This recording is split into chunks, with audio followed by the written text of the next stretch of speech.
The money, they did it very well, and it was, now I come to think about it, I think, God, they really did me. They really twisted me inside out.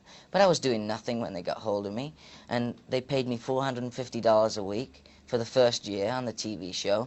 The second year it went up to $750 a week, and the guy on the next set that had just been discovered, who had done nothing before, was making $3 grand a week. But they played it right. I'm glad they did it that way. I think of all the money that I could have made early on, but I'm glad they did it that way, because we would have got too cocky in the beginning, you see. They didn't give us money. For a year and a half, I swear to you, for a year and a half, I'd borrow, or we'd go over to Mike's and we'd switch. He'd have a meal at my house. They never laid any money on us. They kept us away from that until we'd established and we knew where we wanted to go. They kept all the money away and all the glamour. I still had the same suit after a year and a half. I didn't, I had the same car. I swear to you, like, they handled it right. They knew what they were going to do in the beginning, and they played it the same way all the way along the line. Now it's a little different, we're in a lawsuit with them, because we want to, we figure nobody can be called the Monkees, and we want to own the name because they're coming out with, they're going a little commercial with bubble gum and pens, and that's not good. Here we come, walking down the street. We get funniest looks from everyone we meet. I remember them asking me at the beginning of the second season, what do you guys want to do a third season? At the time, we were using leftover first-year scripts, and they were awful. And I said, not if it isn't any better than this. By the time the good scripts came around, the decision evidently had been made, because nobody checked back with me. As far as I know, that was it. We had control for a couple of times, and they said, "Now, if you don't straighten out, we're going to quit." And at which time the four of us, had to sit back and say, well, they may have something. And it's been a difficult battle, and a lonely one too, because we've been all alone. Everybody deserted us. I sound like a martyr now. But maybe I am. Maybe I'm rightfully a martyr, because everybody deserted us. The press, you name it, man. We didn't have anybody on our sides, and I can. You being affiliated with a radio station probably know better than I, but I can tell you that 80% of the jocks in this country played us only because they had to. They would just as soon never seen a Monkee record again. There were a few that said, well, look, I like it, but there was a lot who didn't. And I'm telling you that everybody said, zilch. The only people that stuck by us totally and 100%, that always gets back down to this, because they're the people who are right all the time, is the man on the street. They made us famous. Mm-hmm. They said, baby, we don't care what they say about you, we love you. And subsequently we outsold everybody and outdid everybody. We're not kidding anybody, you stack us up beside Sgt. Pepper's, you got a milestone on one hand, and you've got a far above average product on the other. What are among the things now that you have done individually as songs, Mike, could you give me an idea of some of the things that have been more or less pleasing to you, that you've liked, That have come out? Yeah.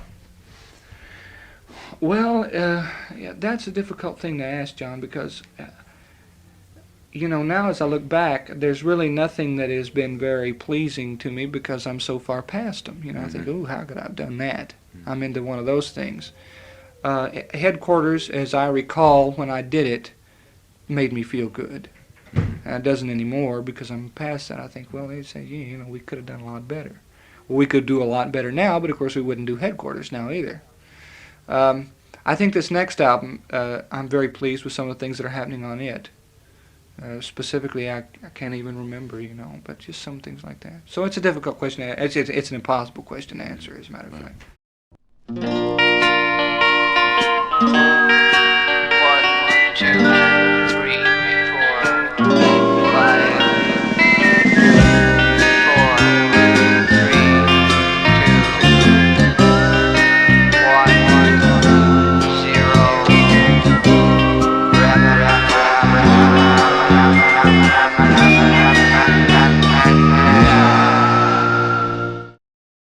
Hey everybody, welcome to part 5 of my Monkees album deep dive series. I have certainly appreciated the amount of views that the first 4 episodes have received. I had no idea there were that many Monkee fans out there, but I appreciate all your kind words as well. Today I'm going to be talking about their 5th studio album, The Birds, the Bees, and the Monkees. This was released on April 22nd, 1968. And very unfortunately, the Monkees series was canceled after 2 seasons.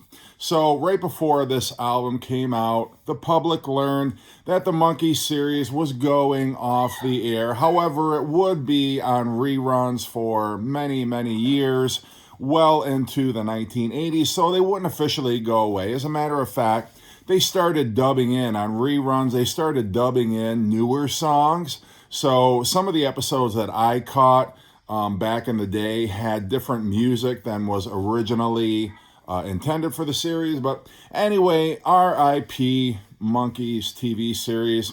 And that being said, the Monkees were kind of tiring of the formula anyway, doing the same scripts, basically the same plot lines with different jokes, episode after episode. So I think in some respects, they were kind of ready to be done with it. And you might expect that the Monkees, therefore, would vanish as a band once the series ended, since they were a TV band. They were a manufactured band for a TV series, but that was not the case.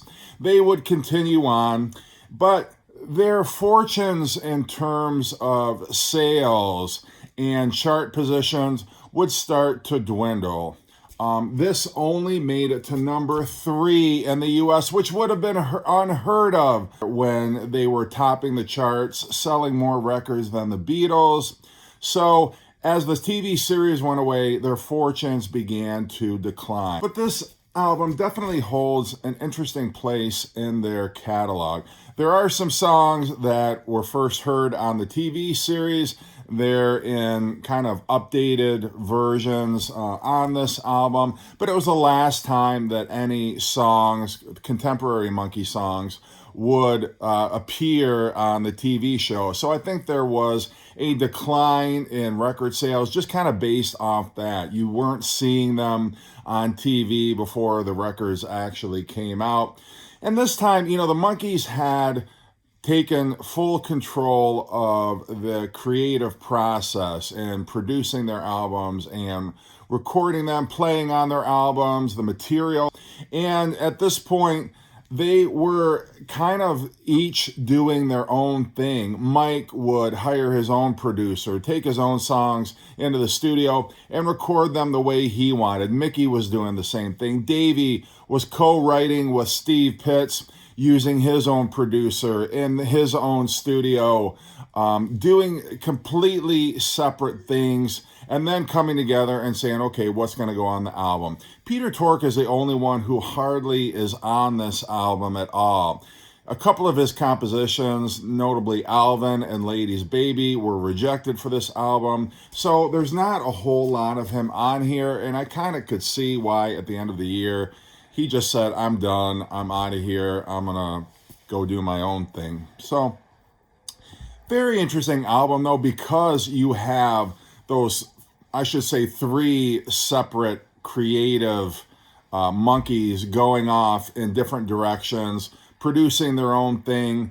And when they put it all together, it's an interesting mix. I won't say it flows well together. Not only do you have older studio tracks mixed in here, you've got Valerie, you've got Daydream Believer, I'll Be Back Upon My Feet, which had all been heard before.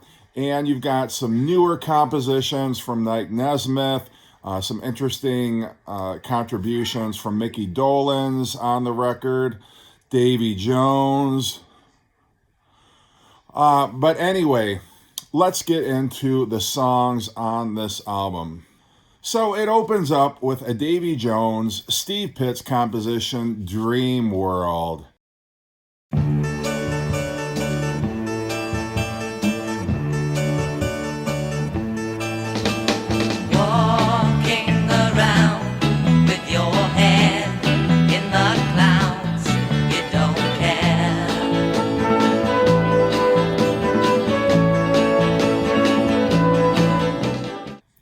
Not sure this works great as an album opener. And, I've said before, if I'm being honest, this is the point from here on forward where I just cannot take Davy Jones, beginning with Dream World. Yes, it does have some harpsichord, but it's got that god-awful brass section, which makes it sound like Herb Alpert or cheesy elevator music. I just can't take it. If you enjoy it, that's great. And I know you will tell me how much you love the song in the comment section, maybe even take me to task for hating on Davy Jones, the most beloved member of the Monkees to some fans, but I just can't. So, already the record buying public, when they put this record on the turntable and Dream World was the first thing you got, it's like immediately, okay, we're going to have to adjust our expectations here. This is not going to be like the Monkees album of old. But then we get the second song, which is a Michael Nesmith composition that he co-wrote with Keith Allison, Auntie's Municipal Court. And this is another in a string of Mike Nesmith compositions that Mickey would sing lead on, going back to The Girl I Knew Somewhere. From the last album, you had Daily Nightly. And now again, Mickey takes the vocal on this great, it's a country rocker, but I love the guitar work on here. It is the coolest form of country rock.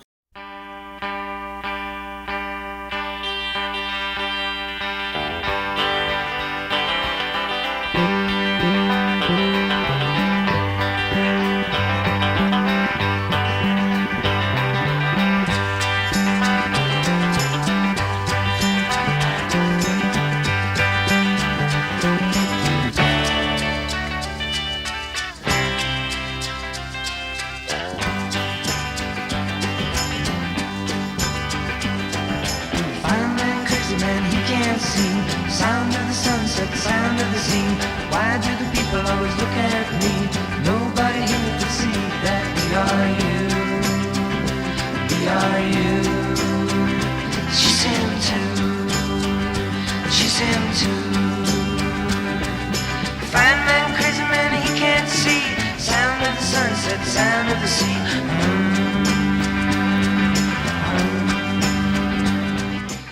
And it just kind of chugs ahead at a mid-tempo rhythm. The Monkees at their best, Mike Nesmith at his best. Killer song. And then track 3.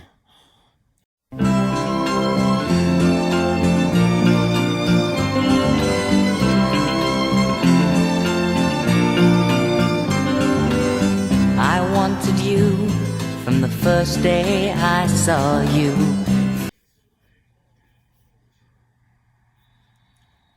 So we're 3 songs in, and already we have 2 insufferable Davy Jones, lovey-dovey, over-the-top, sugary sweet songs with these arrangements that sound straight out of a soap opera, a 60s soap opera.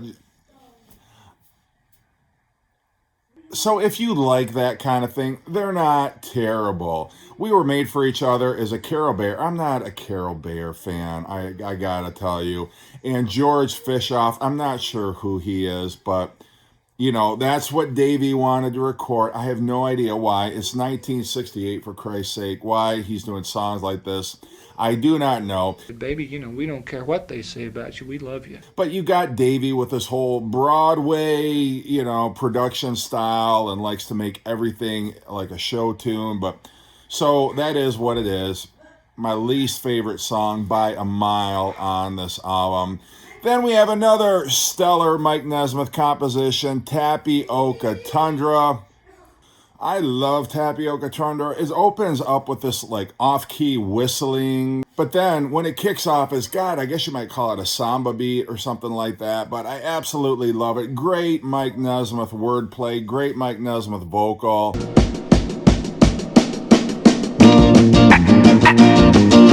Reason, verse, some prose or rhyme lose themselves in other times, and waiting coals cast silent smells that speak in clouded clues.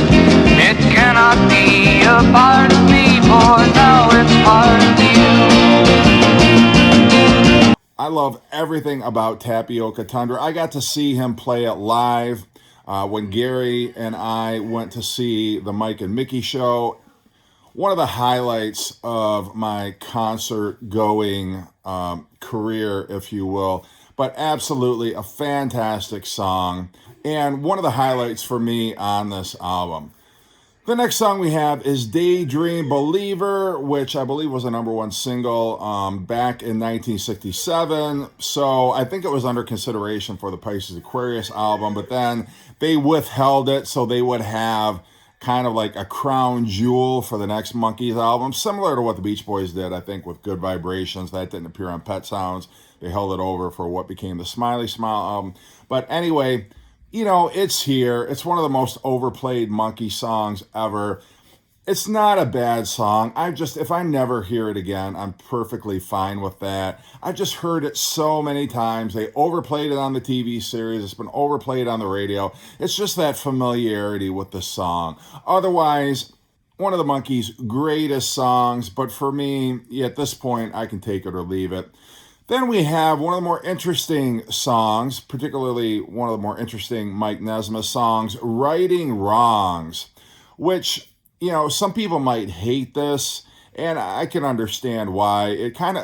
First of all, the production on it, it sounds very echoey. It sounds like it was recorded in a gymnasium or an empty concert hall or something.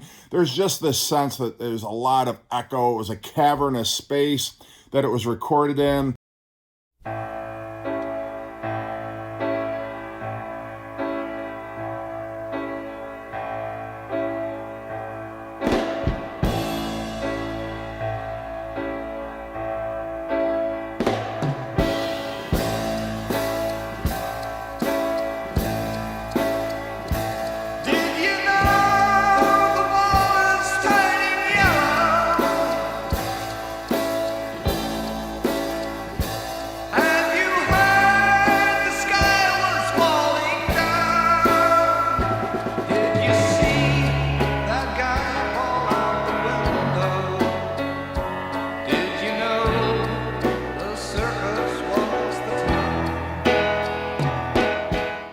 Just kind of like this pedestrian piano lick at the beginning, and then the drums kick in, and then at halfway point of the song, it turns into kind of like this R&B rhythm, some experimental jazz playing.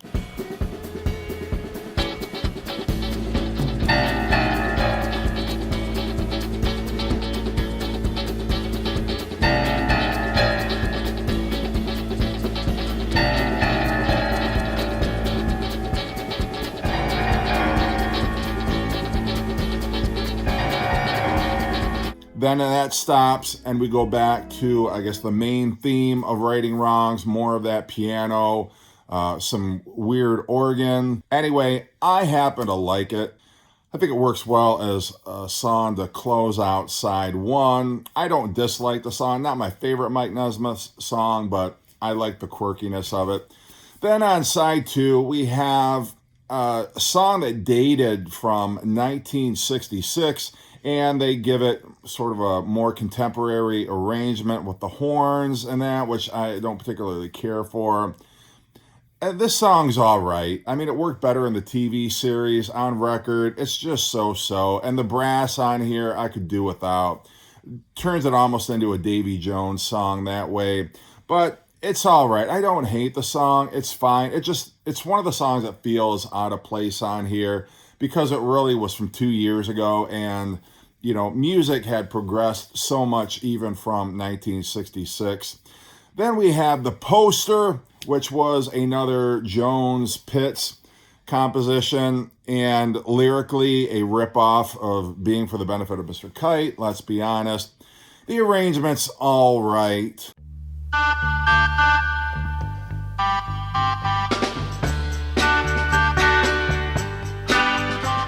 The circus is coming to town. It said on the poster. Get your tickets now before it's too late. It's a little more of a rock rhythm, at least, although you still have the strings and all of the over-the-top production, as Davy Jones liked to use. So it's all right. I mean, I don't hate it. I don't hate it as much as either Dream World or We Were Made for Each Other. So that's all I got to say about that one. Then we have P.O. Box 9847, which was a Tommy Boyce and Bobby Hart song that was rejected for the Pisces Aquarius album. And this was what Chip Douglas thought he was going to be the producer, the main producer on this album. And then the Monkees quickly disabused him of that notion and said, no, we won't need you, Chip. Thanks for your years of service, and hit the bricks. So Chip Douglas, this was the first song that he was planning on working with the Monkees on. And I think the arrangement that had been considered was closer. I think the demo was closer in style to like Paperback Writer than what we got here. But this is really, I mean, this arrangement, this song would have fit right at home on Pisces Aquarius.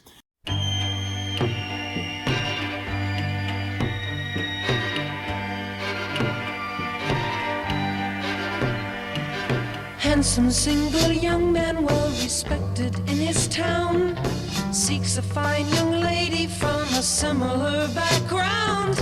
Generous, responsible, successful man of means, socialize with presidents and queens.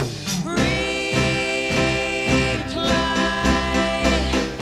P.O. Box 9847, P.O. Box 9847. It's got that psychedelic feel to it. A very animated Mickey vocal, talking about somebody who is trying to write a personals ad, but keeps failing, can't seem to get it right. So the lyrical content is interesting. I think the arrangement, there's a lot of kind of psychedelic effects on it, which I think work well. So I'm a big fan of this song. Then we have another Mike Nesmith composition, the very charming and adorable Magnolia Sims. Apparently, Mike had bought a collection or come into possession of a collection of old 78 records, and that inspired him to try and do like a Roaring 20 style song, which he pulls off amazingly well. This song is so cool to me, whether you like the style or not. Opens up with, it sounds like a real scratchy 78 record, and then at the end you've got the skipping effect, which is very cool, even for 1968. That's like Pink Floyd shit right there, I'm telling you.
And Mike's vocal, he affects that crooning style from, you know, those old singers from the 20s and 30s. Absolutely brilliant.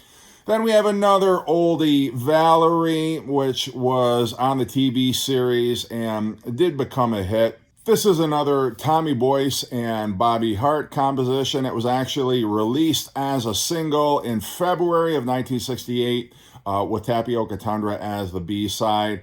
I think Mike hated this song, if I'm remembering correctly. It's okay. You know, it worked really well in the TV series, although this arrangement, unlike I'll Be Back Upon My Feet, I think the way they updated this works much better than the way they updated I'll Be Back Upon My Feet. I do like this song. It's a classic Monkee song, got a great guitar riff. I think Shorty Rogers might have been the guitarist on this particular song. So it's very cool, great harmonies. one of those Davy Jones songs that I actually do like. So don't come at me with, you hate Davy Jones, you're not a Monkees fan. There are some Davy Jones songs that I like, this being one of them. Then we have Zor and Zam, which was also on the TV show. Bill Chadwick was one of the writers on this one. But interesting, kind of one of those, I guess, allegories about war and kings and queens and stuff like that. I don't know.